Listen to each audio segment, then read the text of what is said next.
से महल बना दिया। दूसरी मुट्ठी चावल खाया और पूरा कहते कि धन भंडार, अनाज भंडार, वस्त्र, गहने, सब कुछ भगवान ने दे दिया। किसी चीज की कमी नहीं रखी। तीसरी मुट्ठी जब खाने लगे तो रुक्मणी ने हाथ पकड़ लिया, कहा ये क्या कर रहे हो, हम भी हैं। अगर तीसरी मुट्ठी खा लेते तो तीनों लोग को दे देते। इसलिए रुक्मणी ने कहा नहीं, तीसरी मुट्ठी हमारी है, हम आठों पटरानी उसका प्रसाद ग्रहण करेंगे, अब ये हमारे लिए छोड़ो। तो देखिए 1 महीने तक भगवान ने सुदामा को वहां रखा, खिलाया पिलाया, खूब अच्छी उनकी सेहत बन गई। और कहा सुदामा ने कि मित्र अब मुझे जाने की आज्ञा दो। कृष्ण ने कहा हाँ जाओ। सुदामा ने सोचा था कि शायद वो मना करेगा, वो कहेगा कि 1-2 दिन और रुक जा, पर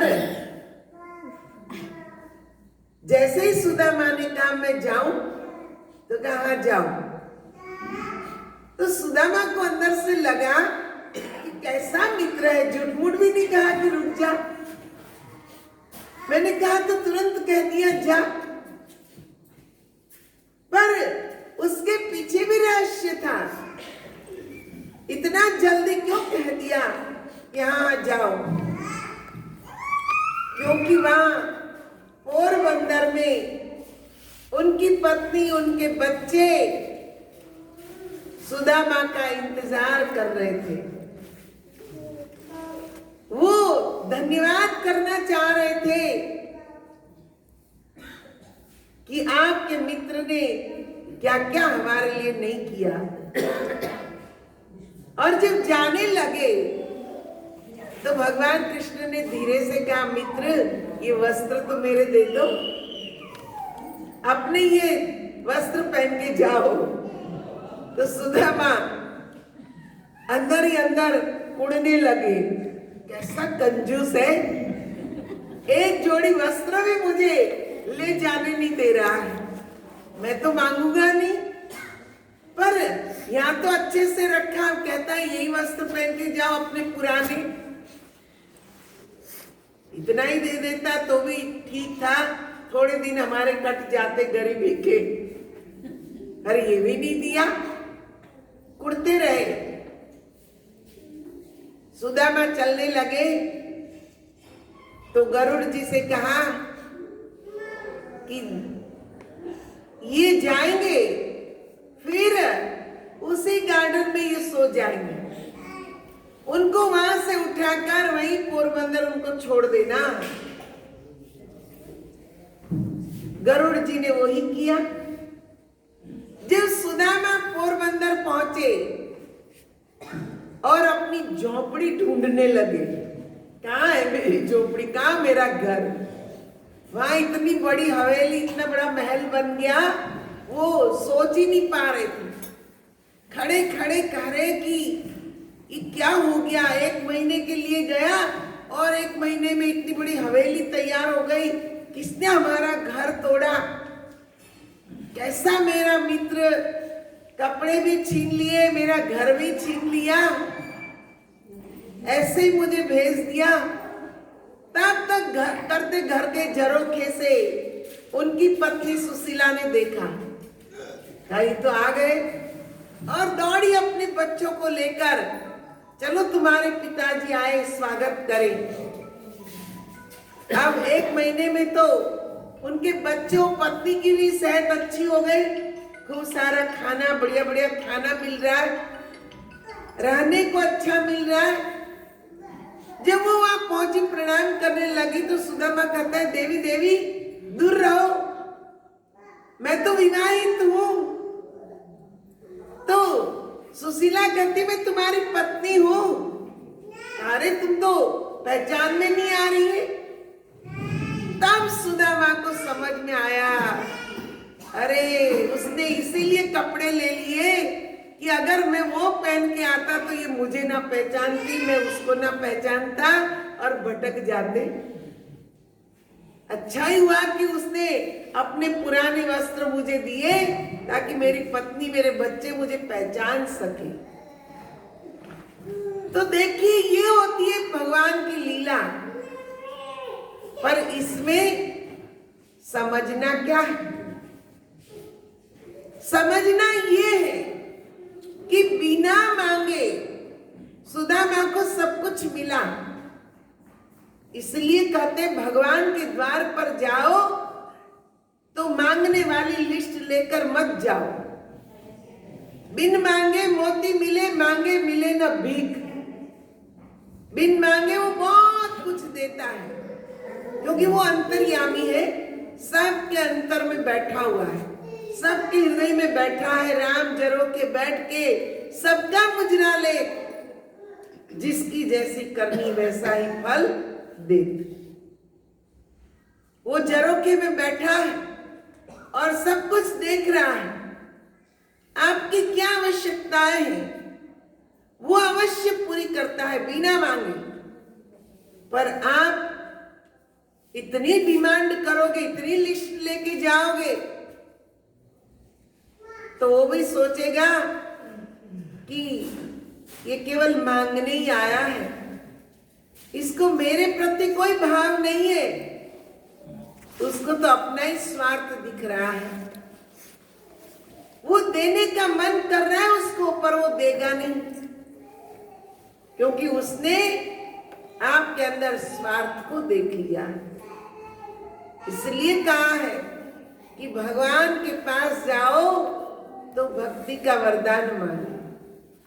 भक्ति दान मोहे दीजिए गुरुदेवन के देव, और नहीं कछु चाहिए निस दिन चरणन से। कहा कि उनके पास जाओ तो भक्ति का वरदान मांगो, उनके चरणों की सेवा मांगो, और उसमें सब कुछ मिल जाएगा। जिस तरह सुदामा ने प्रभु के नाम को नहीं छोड़ा, भले ही घर में खाने को कुछ नहीं था, पर प्रभु के नाम को नहीं छोड़ा। कितने कष्ट उन्होंने सहे, पर नाम की याद सदा वो करते रहे, सुमिरन करते रहे। यहाँ वो याद कर रहे हैं, वहां कृष्ण उनको याद कर रहे। ये है भक्त और भगवान का रिश्ता। हम उस सच्चे नाम को जानने का प्रयत्न करें जो हमारे हृदय में निरंतर चल रहा है। उसको कोई चला नहीं रहा है, पर स्वतः ही अंदर नाम चल रहा है। अजपा नाम गायत्री योगी नाम मोक्षदायिनी। क्या वो अजपा गायत्री जो अंदर चल रही है, योगियों को मोक्ष देने वाली, उस गायत्री को समझो। जब उसको समझेंगे तभी हमारा कल्याण होगा। तो विशेष न कहते हुए आप लोगों ने जो सुना उस पर आप मनन करें, विचार करें। समय तो फिर भी 10 मिनट ज्यादा ही हो गई, पर आपने जो सुना है उस पर मनन करें। ज्यादा समय लिया उसके लिए मुझे क्षमा करें। अब आरती होगी। आरती के बाद हमारे गुरु दरबार दिल्ली जो हमारा आश्रम है, हंसलोक जन कल्याण समिति, हमारे आश्रम का नाम है श्री हंसलोक। उसका एड्रेस से भी 18 भाटी माइंस रोड, छतरपुर, नई दिल्ली।